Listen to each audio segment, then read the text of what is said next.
Okay, it's about 11:05 here, Pacific. I think we may get started. Looks like we have people still pouring in, but really appreciate everybody that's joined the call so far. Good morning, afternoon, wherever you're joining from. Hope you've had a great start to your day. This webinar is focused on the agriculture industry. We're going to be talking about some 2021 trends in innovation and research and development. And on today's call, you're going to learn about the R&D tax credit opportunity for agricultural businesses. You're going to learn a little bit about what qualifies for the R&D tax credit, maybe if you qualify yourself, and a lot of different examples from our special guest here that we have on the call today, one of our very own, Maurice Washington. So if I can just figure out the Zoom here. Going to do a little bit of introductions for you all today. So my name is Jeff Carnthal. I'm an R&D tax credit consultant here at Leyton USA. I've been with the company for about 7 months and I've loved every bit of it. I have experience in the software industry and really enjoy helping people secure these tax credits because it not only improves cash flow for their businesses, but it also increases business valuation as well. And it's available to all companies. And especially in these times right now, I think it's a great source of funding for the agriculture industry itself. Our special guest is Maurice Washington, PhD. He's an agricultural technical consultant here at Leyton USA. And I'll go ahead and let Maurice introduce himself and give a little bit about his background for you now. Thank you, Jeff. My name is Maurice Washington. I'm the agricultural technical consultant here for Leyton USA. I have a PhD in agricultural and biosystems engineering from Iowa State University. And just a bit of my technical background, I have experience in agricultural water quality, looking at cropping systems, also looking at nutrient cycling. On the laboratory side, I have experience in extraction chemistry and also examining the fate and transport of agricultural pollutants. And then most recently, I have cannabis regulatory experience with the state of California. I just want to say thank you all for joining us today. And I'm hoping that you'll be able to learn a lot about the R&D process in regards to agriculture. Thanks very much, Maurice. And just so everyone knows, this session is being recorded today. You will all be able to access it after the call. And we will be having a QA session in the chat at the very end. So you'll be able to pose your questions there. Moving on here to what's going to be covered. You're probably wondering that. So what we want to do is I would like to introduce you to the R&D tax credit, give you a little bit of context about Leyton USA, as well as what exactly it is. Maurice is going to speak to you about the 2021 trends and insights that he's seeing in the industry from an innovation perspective. And then we'll discuss what can be claimed, whether or not your business is eligible, and then I'll wrap it up with how Leyton's unique and very successful process of performing R&D studies works. And again, we'll have Q&A here at the end. But just to kick this off, a little bit of background on Leyton as a company. So we've actually been around for over 20 years. We were founded in 1997. We are a global company. We have over 24,000 clients as it stands right now. We have 32 offices across 12 countries and over 1,700 employees. Our specific focus and expertise is on the optimization of the federal and state research and development tax credits. So we really want to unleash our clients' potential and be a strategic partner for your growth. We offer dedicated industry teams of highly experienced scientists, engineers, tax accountants, and attorneys. who are all equipped to perform these studies so that you can not only identify what R&D is within your business, but maximize the value of the claim that you're doing. And in terms of what the credit is, so this credit is meant from the US government to incentivize innovation. So anything happening within the US that you're spending money on that is qualified as R&D, that's what this credit is for. It's, again, a government incentive that's available to all companies that create or improve a product or process that's used by their business. And this credit is dollar for dollar. And what it does is it offsets your income tax and or payroll tax liability. In terms of how it's calculated, it's the same way, but it's applied towards both or one or the other. You can actually carry this credit forward for up to 20 years on the income tax side. On the payroll side, you can only claim it in the current year and apply it quarterly for the payroll. And for the income tax side of the credit, you can actually look back up to 3 years and amend previous tax returns, and you can receive a dollar for dollar refund on those taxes paid in that year in the amount of the credit. Again, this is really going to increase your business valuation. You can plan new projects with this additional funding, hire more people, and really just free up cash for the business. It's really just sitting on the table there for you to claim. So let's get into the meat of the presentation here. I am going to hand it off to Maurice, and we're going to start it off by discussing the 2021 trends in agriculture, and then we'll dig into more specifics on the credit itself. All right, thank you, Jeff, and thank you all for joining us today. I'm very, very excited to share some of the 2021 R&D trends in agriculture. The first one I'm going to start off with is digital agronomy or production, or what we call digital agriculture. And that's simply a combination of foundational knowledge in conventional and regenerative ag practices, along with digital technology. So you're simply using big data analytics, smart machinery and autonomous machinery for agricultural production. And you're also using that technology to monitor and mitigate environmental impacts.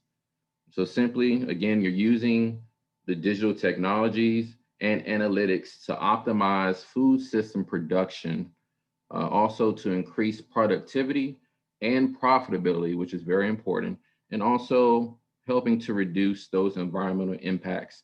And when we talk about food system production, we're referring to all stages of production, whether that's dealing with the crop genetics, whether it's dealing with the cultivation, or even dealing with the transportation and logistics. And when we talk about digital agronomy and production, we're really talking about a lot of the ag tech that is currently being developed, a lot of the robotics, the drones, a lot of the technology that's being used in precision agriculture. The next trend or innovation that we'll be looking at is crop protection. And crop protection is basically the use of management strategies, technology, and products to defend crops against any type of pest or disease. And crop protection has been there since the inception of agriculture. And the reason why crop protection was included as a 2021 trend is because, with COVID-19, the population is eating more food at home, and they're becoming more informed in decisions regarding what they eat and the type of products being applied to their food. They want a lot of organic food and things of that nature. So when we look at crop protection, we're really looking at the use of new active ingredients and pesticides that have little to no environmental impact. We are looking at the use of more biologicals and biostimulant products or biopesticides, and also the use of those biologicals with conventional pesticides for integrated pest management programs. And then also we're looking at how a lot of chemical companies are starting to develop these crop protection products that have lower residues. And then with any type of crop protection chemical or product that you're using, there's going to be some type of environmental pressure or some type of resistance uh, to the pests. So constantly developing new pesticides to fight that resistance. We can't beat Mother Nature, but we can help out, grow the food that we need to grow. And again, so looking at biologicals and biostimulant products. The next area is indoor agriculture. So indoor agriculture is very huge right now. We're seeing a big impact with COVID-19 on food systems, with individuals wanting strong, stable food supply chains, and also increasing demand for fresh food, fresh produce. And when we look at indoor agriculture, the typical structures we're seeing are greenhouses. We're seeing a lot of startup companies uh, and using warehouses. We're even seeing what we call container farms, where they're using controlled environmental ag systems, or CEAs. And those are used to monitor or to maintain, those optimal growing conditions. A lot of sensor technology is going into play. So you'll see bits of digital agronomy in indoor agriculture as well. We see a lot of vertical agriculture. That's the big thing right now. And the typical methods that we're seeing for growing produce are hydroponics, aeroponics, aquaculture, and aquaponics. Next, we're going to talk about the industrial hemp industry. And industrial hemp is very, very hot right now. Uh, Growing industrial hemp has occurred since the inception of this nation. Uh, it kind of declined shortly after World War II. And then with the Controlled Substances Act of 1970, that placed industrial hemp under federal regulation. So for all intents and purposes, hemp was not cultivated anymore in the United States because it was illegal. And then if you fast forward to 2014 with the Farm Bill, the USDA granted permission to some universities and colleges the right to grow and study industrial hemp. And then the next thing we had was the 2018 Farm Bill was federally legalized industrial hemp as a commodity. And because a lot of that knowledge base was lost between World War II and 2014, a lot of innovation is coming within the industrial hemp industry, whether that's with infrastructure, supply chain and processing, cultivation and crop management, genetics and propagation, harvesting and storage technologies.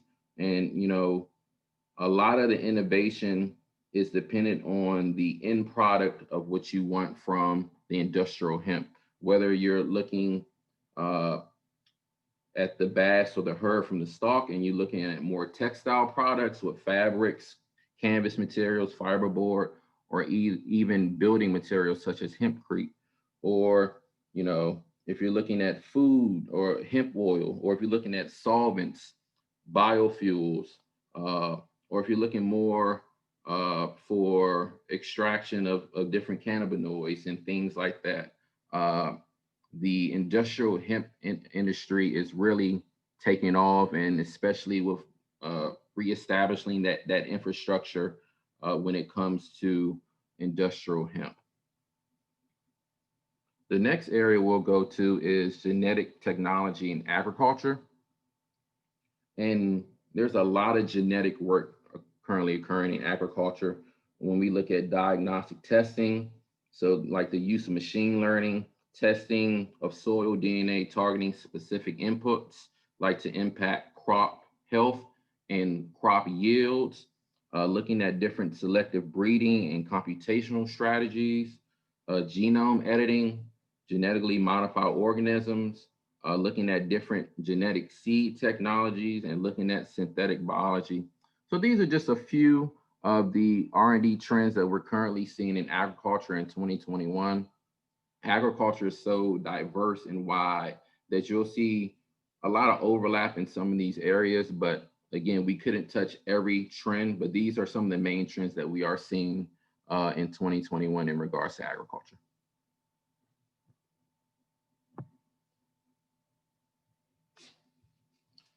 So the next slide, show me the R&D. Qualifying work must meet the following. All right. Sorry about that. So everyone, I hope that provided you a little bit of insight onto some of the things that we're seeing in agriculture today. Those are some of the more popular areas that have a lot of R&D built into them. But the R&D tax credit, again, is meant for any company, any size, across any industry. So we'll go into a little bit more about some of the qualifying work just from a basic perspective. And that's going to be the 4-part test. So within the 4-part test, number 1, so this is related to a business component. There needs to be a new or improved product or process, technique, formula, or software. For example, within the hemp industry, maybe you're intending to increase yields for your crop, developing new strains as Maurice went through, or simply using biostimulants or biopesticides to go ahead and affect that cultivation process that you have. Number 2 is technological in nature, so the application of hard science principles. For example, what you're doing has to be related to engineering or chemistry, biology, agronomy, etc. And number 3, and probably most importantly, a process of experimentation needs to be undertaken related to this business component for the R&D, where you're evaluating at least one alternative, whether it's related to testing or prototypes or modeling. There needs to be some sort of experimentation when you're undertaking a project to qualify as R&D. And finally, elimination of uncertainty. So is there a challenge? Was there some sort of uncertainty when you undertook this project to improve for yourself or your customer, whether that's your product, your service, or something that's intended for your customer? To qualify as R&D, it must meet this 4-part test that the IRS lays out. And this is the guideline that we'll use to go ahead and perform the study to identify what R&D is. And Jeff, I would just like to add that for the process of experimentation, as we all know, if you're doing an experiment or research, the experiment in this case does not have to be successful for you to claim the R&D tax credit. Just because the product was not successful or it didn't work out, doesn't mean that you didn't test a different alternative or there wasn't any type of elimination of uncertainty. You did add to the actual knowledge gap of your potential or business component. So definitely keep that in mind. And like Jeff said, the business component doesn't have to be new to the industry. It just has to be new to your particular company. So if we have any farmers that are on this call, when it comes to the 4-part test or actually conducting R&D, many farmers might not feel like they are conducting R&D, but if you are examining spacing of plants or different harvesters or irrigation scheduling, anything, maybe examining or testing out different cover crops, something you have not done before, something that's a new business component, then that will potentially qualify as R&D and will potentially meet the 4-part test.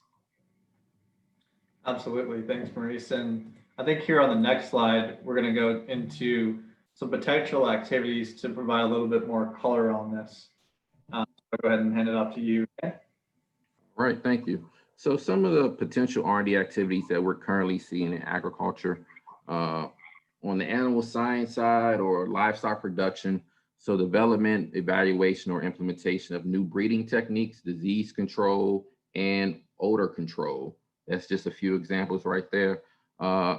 Then we can look at the implementation of precision farming techniques in an attempt to increase yield and or production efficiency. So that piggybacks to a digital agronomy. Then we can look at the evaluation implementation of environmental controls for crop, plant, and animal production. That goes back to using that ag tech and digital agronomy as well. And then we can look at any type of hybridization or development of new strains of crops, plants, or livestock. And then we can look at design, evaluation, and implementation of pest management strategies. So integrated pest management, new types of active ingredients, new types of environmental tolerances of those chemicals or technologies that you're using. And then we can look at the implementation and testing of irrigation methods, irrigation scheduling, et cetera, et cetera. And then since agriculture is so massive and diverse, if we look on the food science side, food safety, looking at the development of modifying techniques or processes to combat pathogens and contaminants, or just a few examples of some of the routes of potential R&D activities that we're seeing in agriculture. Hopefully some of these activities relate to some of your businesses. If not, that's okay. Again, we couldn't put all potential activities, but if you would definitely like to know more, we would gladly love to have a conversation with you all. Absolutely, and it's really about applying that 4-part test to your specific business to uncover that R&D. So what can be claimed? We're going to talk about the expenditures. So once you identify that you're doing R&D through the 4-part test, what you do to calculate the exact amount that you're going to be getting is go through qualifying expenditures. There's 4 cost categories, included in this. And those cost categories include 1, salaries. So when you say, okay, I've got a business component here, and this is going to be R&D, the people that are involved in that business component or performing that project or activity that are directly involved, supporting or supervising that, you're going to be able to capture a portion of their salaries. So let's say employee A is an engineer or an agronomist, and most of their time is spent on R&D activities. You're going to be able to capture, let's say 75% of that. Then you have somebody supervising that person, and maybe only a little bit of their time is spent. We'll go ahead and capture 30%. And these are just examples. But in terms of the first category, and a lot of actually what's included on the calculation, most of the times the bulk of it is going to be those W-2s of employees involved. Another cost category that we have is eligible subcontracted costs or 1099 costs. These can only be claimed at 65%. So we'll take that number down, and then we'll do the same thing that we did with salaries and go ahead and capture those costs. Any 1099s that you have or any contracted out, for example, testing that you have on your plants, or any type of testing that you contracted out, or maybe you had somebody build some software for you that you contracted out, or any kind of R&D work, really, we can claim those costs. A lot of what is claimed in agriculture has to do with supplies or raw material inputs that's used to conduct the research. So everything that you have on your cost of goods sold, aside from depreciable assets like large machinery or land, can be claimed under this category. For example, a lot of farms will have a lot of inputs up to $1 million or $2 million that they had in seed, maybe fertilizers, et cetera, that they use to actually grow their plants and conduct research within that operation. And finally, computers. So externally leased for conducting research. What we mean by this is if you have, for example, a development environment that you're using to produce some software for your organization to be used internally or externally, then you can claim those costs, for example, Azure or Google Cloud development environments. And those are the 4 cost categories that we look at when we're building the credit. Again, salaries are a huge portion of it, as well as raw materials and supplies. And Jeff, just to give another example for raw materials and supplies, let's take it to the laboratory side. So let's say you are a diagnostic laboratory in the agricultural setting. Some of the raw material supplies that you could potentially claim are some of the solvents you might be using, pipettes, glassware, a lot of the stuff that you're using all the time. Solvents are very expensive. A lot of the labware that you can actually potentially uh, qualify as raw materials and supplies. Again, the materials that depreciate, maybe a mass spec or anything along those lines, that would not qualify, but a lot of the other raw materials would. Right. Um, so once you identify what kind of R&D you're doing with our experts, and you go ahead and start quantifying that, we do review your financial documents, all your W-2s, your previous tax returns, your profit loss statements, balance sheets, etc. We do a lot of the legwork for you on the calculation, and then also helping you document what the R&D is. We'll look at the potential benefits for your company. And we did go over this a lot at the beginning of the call, but if you are paying income or payroll taxes, you can benefit from this. So again, the income tax benefit is federal, and there are state credits available, and it reduces your income tax liability on a dollar for dollar basis. So if we go through this process and you have a $50,000 credit, that's going to offset your tax liability by $50,000 in the current year. And you can look back up to 3 years prior to get a refund of $50,000 on overpaid historical taxes. That just depends on how much the credit is for each year.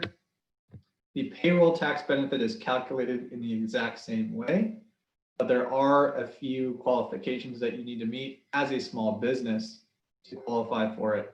It is a dollar for dollar basis the same way, but this one can only be claimed in the current year. There's no look back, and it can only be claimed for a maximum of 5 years.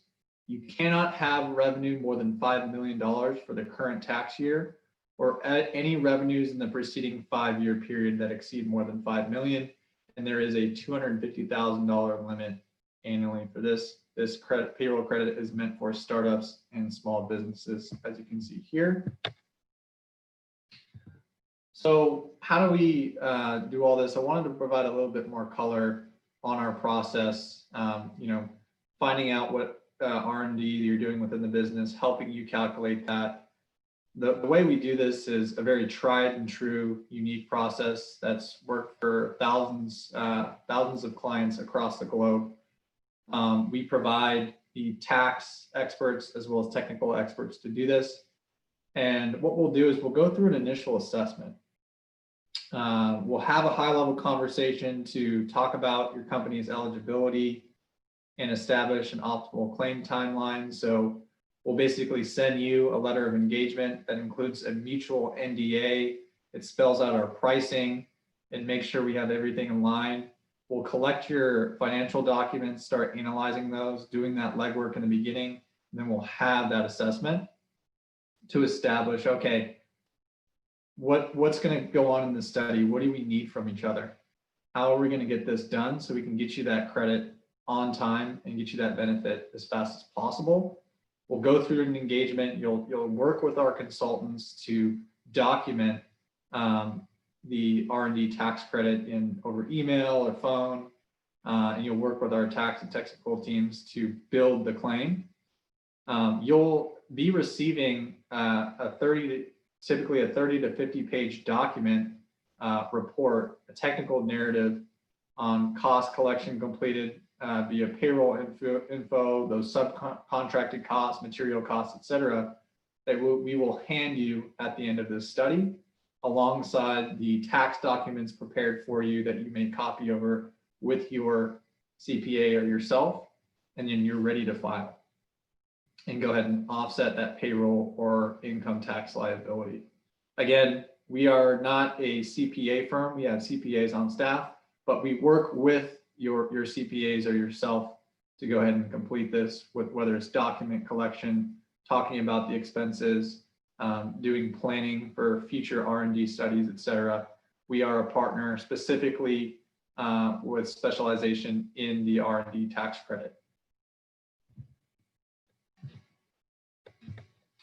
So we'll have some time for Q&A now.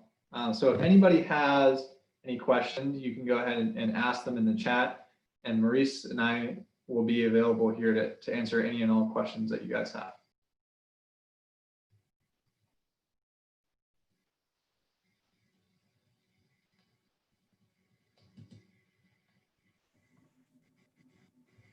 And don't be shy, guys.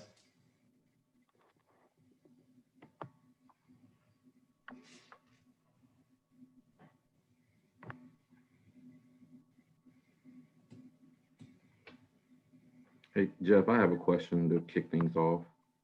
Sure. So what input or how much time does a potential company need to dedicate to this process as far as producing documents and things of that nature? That's a great question, and I get that question a lot. And so here at Leyton, again, we're a global company. We have over 1,700 employees and quite a bit of resources at your disposal. So a lot of the legwork is actually done in document collection.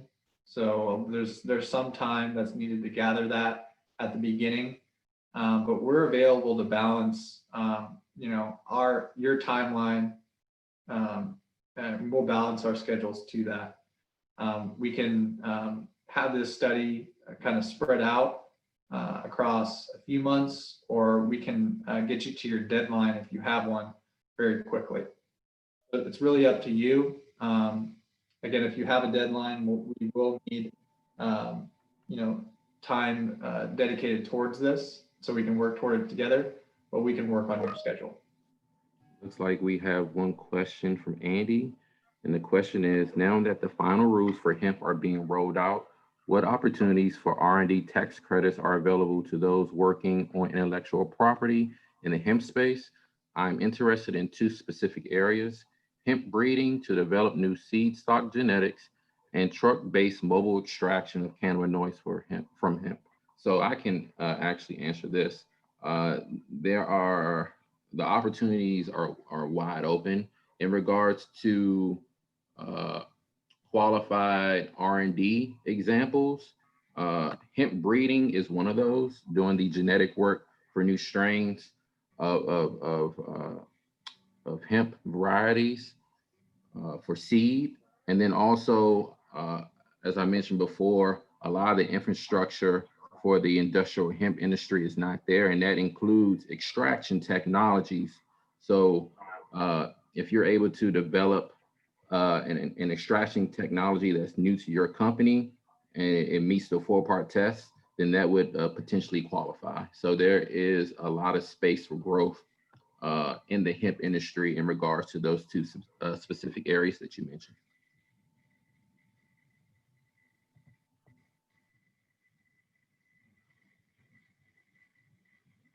Any follow-up questions to that, Andy?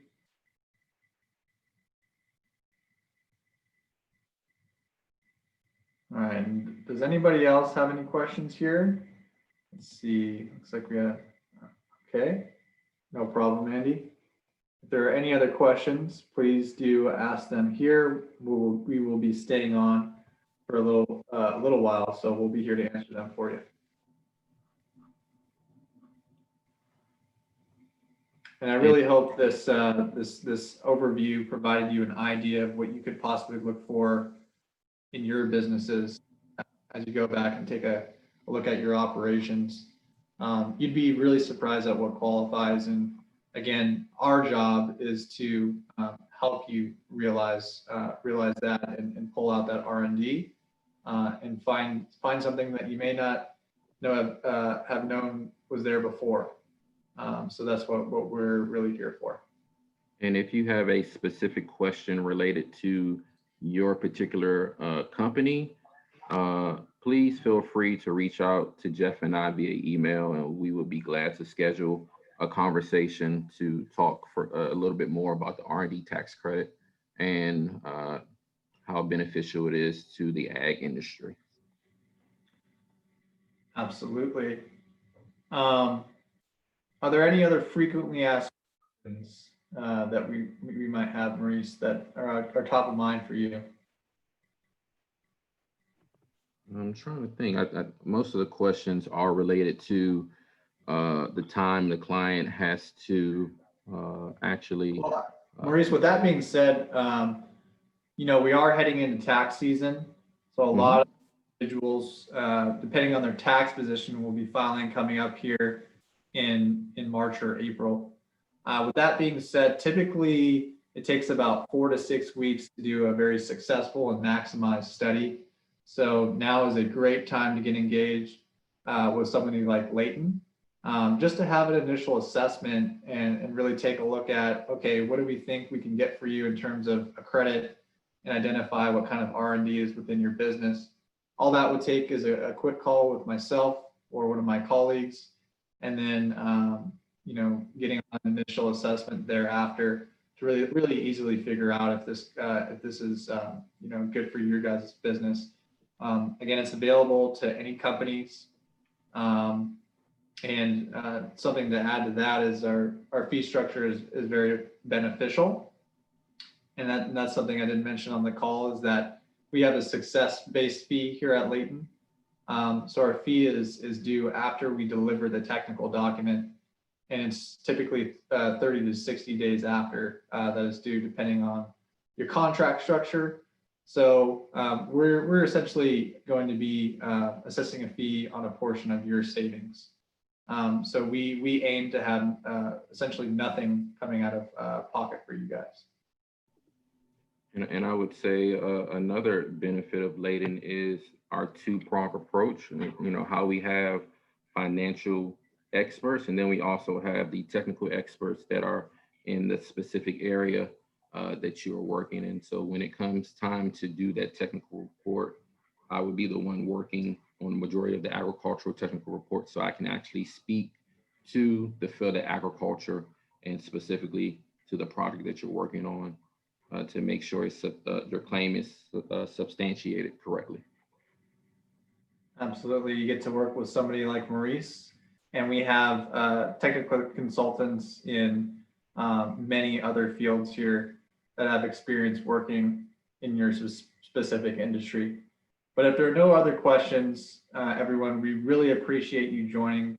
We hope that this provided you a good overview, an idea of whether or not you qualify for the credit, and provided you insights into what's going on within agriculture, what's hot right now, and some of the trends that are happening within R&D. Let's see, do we have another question? Okay, no problem, Jeremy. I think we're good to wrap up here if there are no other questions. Again, we really appreciate you joining, and stay tuned for the next one. Thank you.